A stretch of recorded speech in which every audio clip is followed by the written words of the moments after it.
Well, good morning, everybody. How you all doing? Sandy here in my kitchen. It's going to be a busy morning this morning because I've decided to make a legacy gem casserole. Something that I kind of just made up in my head and I've been making for a while now. So I thought I'd share it with you because I'm going over to my daughter Nikki's later and I'm going to bring this casserole with me. It's great for just putting it together and take it in the car, either pre-baked or you can bake it when you get wherever you're going. But it's delicious.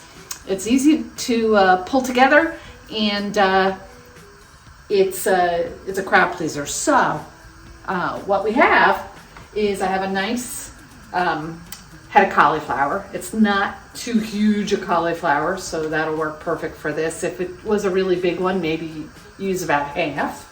I have some elbow macaroni. This is a 16-ounce box, which is about 4 cups of pasta.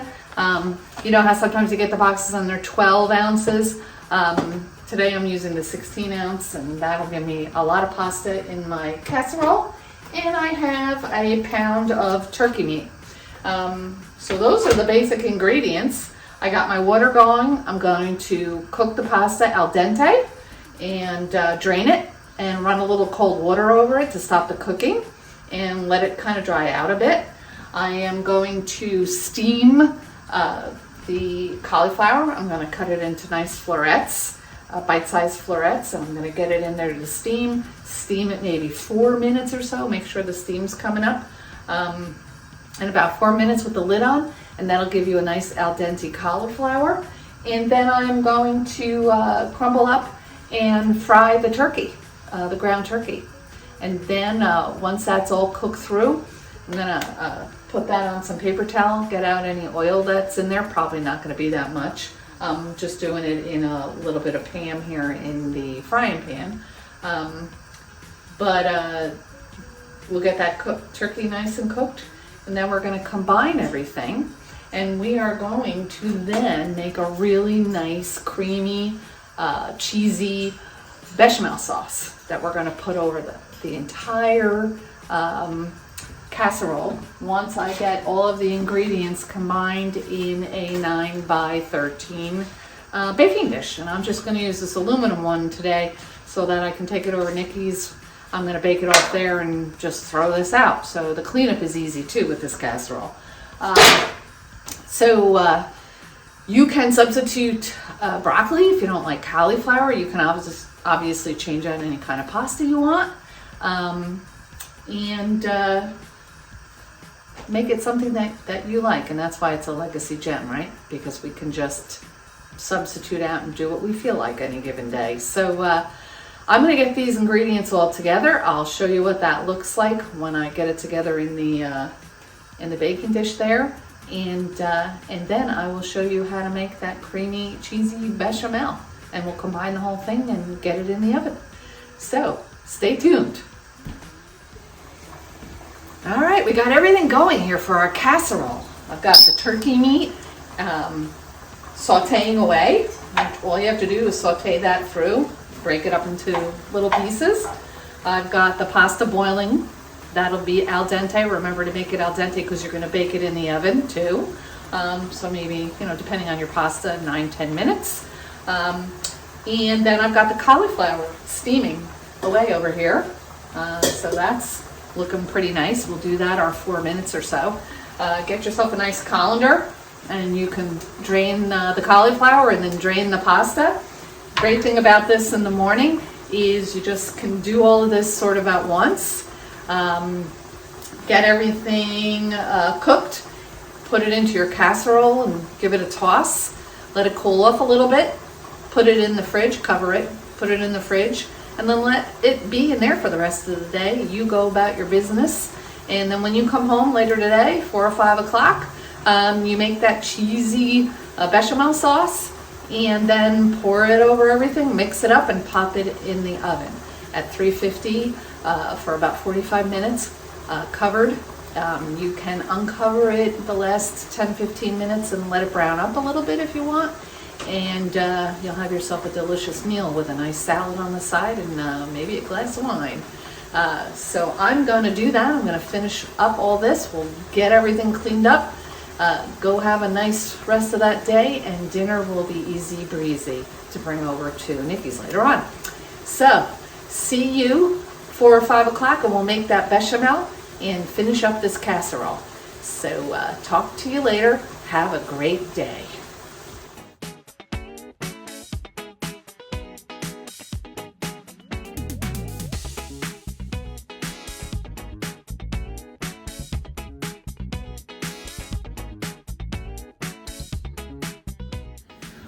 Okay, we're on the final step of this casserole.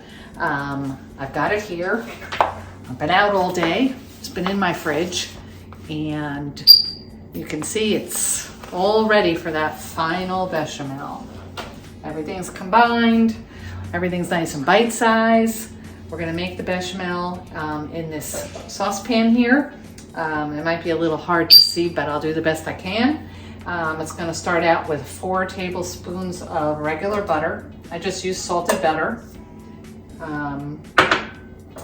You'll need a whisk. I have 4 tablespoons of regular flour.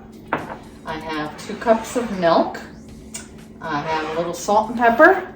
And I have 2 cups of white cheddar, just shredded white cheddar. So you can use that. You can obviously change out the cheese for something else that you might like, but I like the white cheddar, and I think it makes a nice bechamel sauce. So this is gonna take a little bit, but we're gonna make the most of it. So I am just moving the butter around to get it to melt. Bechamels and cheese sauces like this are, you know, they're not the easiest to make, but they're not the hardest either. So this is about as fancy as I get with cream sauces. So we'll see. All right, so the butter is just about totally melted. Hopefully you can see, you probably can't, but it's, trust me, it's melted. So next goes the flour. And I'm just gonna whisk this around, the butter into the flour. Now, I'll put the ingredients in the description for this sauce, and just mix it around with your whisk until it's combined.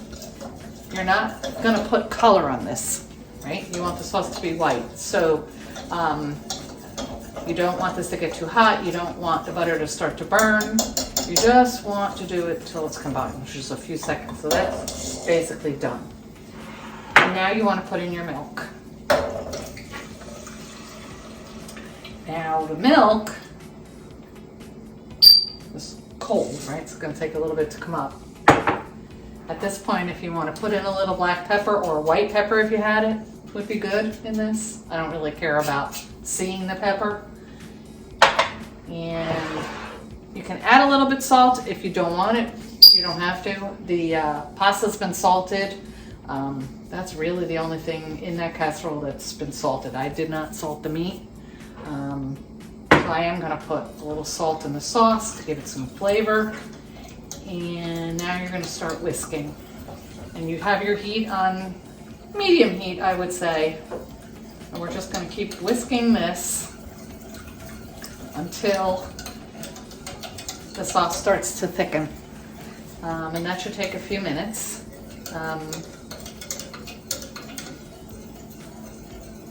Maybe I will do this until it comes up to the consistency that I want it at. And then maybe I'll turn the video off and I'll come back to you when this is thicker. And then we'll go from there. See you in a minute. All right, I have been whisking for a few minutes here, not long, a couple of minutes on medium-high heat, and you can see that this is really starting to get nice and thick. The butter, the flour, and the milk. It'll just maybe bubble around the outside a little bit, but you know, as you're whisking it, you can see. And also, if you put a spoon in here, you can see that it's coating the spoon very nicely. And it's starting to actually bubble. So we don't want to let that happen for too long. Hopefully you can see this. Nice and thick. All right. It's a little difficult to do by myself here without a cameraman, but I'm doing the best I can. There's your thick bechamel. So I'm going to lower this heat way down, and I'm going to add the cheese. So just put that cheese right there, right in, all in. I'm actually going to turn that heat off. Okay. And then I'm using the whisk. I'm going to stir in that cheese, and it's all going to melt. And that is our cheesy goodness, our cheesy bechamel. So you see it's nice and white. Just keep stirring and stirring and stirring. And then you'll see you have this beautiful, thick bechamel sauce. All right. The terminology for calling it bechamel is probably wrong. So somebody can call me out on that if they want. But cheese sauce, maybe is the right thing, with a bechamel base.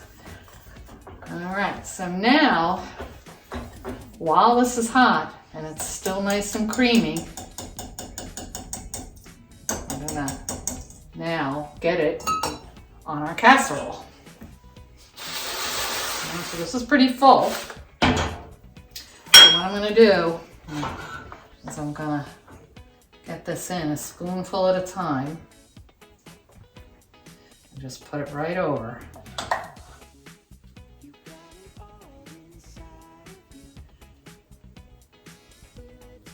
Look at how nice and delicious and thick that looks. Wow. And I know it's really good.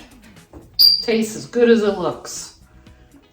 All right, and because this is pretty full, I'm gonna use 2 spoons and start to just mix it into the ingredients that are in here. So, try to get it down in there.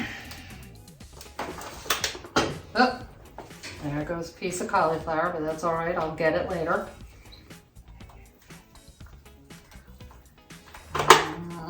This is gonna be so good.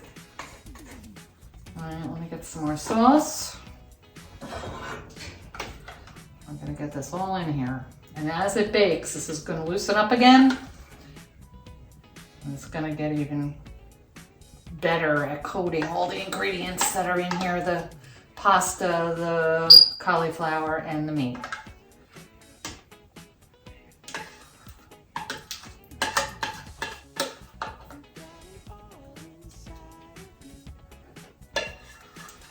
All right. I'll mix this in again.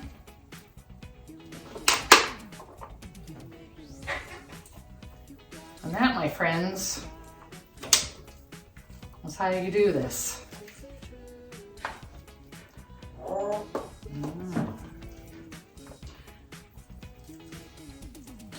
So,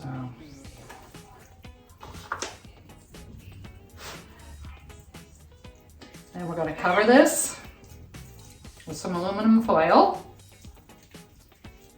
And like I said, we're going to bake it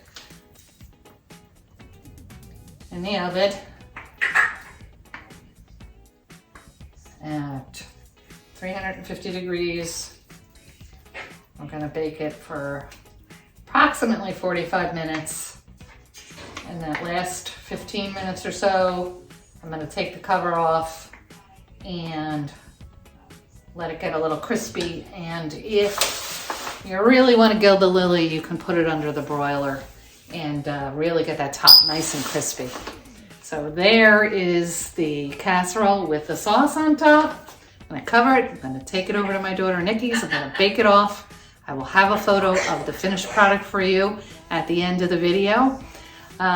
Hope that you try this legacy gem and enjoy it as much as we do. Make some changes to it, change up the ingredients. It's just basically you know, a really fun, easy casserole to make that could be adapted in a lot of different ways. So take care. From my recipe box to yours, ground turkey cauliflower casserole. Love you guys. Take care. Bye.